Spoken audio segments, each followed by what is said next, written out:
Şimdi müzikle ilgili şunu belirteyim. Hani yıllardan beridir biz şunu çok iyi biliyoruz ki müzik en iyi terapi yöntemidir. Yani bu bütün toplumlar için geçerli olan bir şeydir, evrenseldir.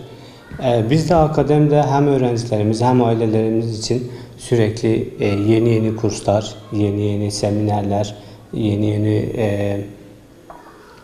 kendilerini geliştirebilecekleri alanlar açarak bunların kendilerini geliştirmesine katkı sağlıyoruz.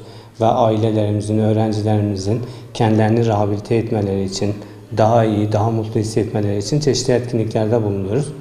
Aileler için yaptığımız birçok seminer çalışmaları oluyor veya öğrenciler için yaptığımız farklı çalışmalar. Yukarıda bugün İpek Yolu Halk Eğitim Merkezi kursiyerlerinin sergilemiş olduğu müzik şöleni ve ney dinletisiyle aslında biz ailelerimizi rehabilite etmek, onların keyifli çocuklarıyla güzel zaman geçirmelerini sağlamaya çalıştık. Sürekli yaptığımız etkinliklerden birkaç tanesi bizim Engelsiz Yaşam Akademisi'nin müzik grubu da var. Müzik atölyemiz var. Engelsiz müzik grubunu belki duymuşsunuzdur. Ayrıca biz engelli bireyler için bir kafe açtık. İpek Yolu Belediye binasının altında Engelsiz Kafe ve İpek Satış Mağazası. Haftanın 2 günü olmak üzere engelsiz müzik grubumuz burada canlı müzik yapıyor.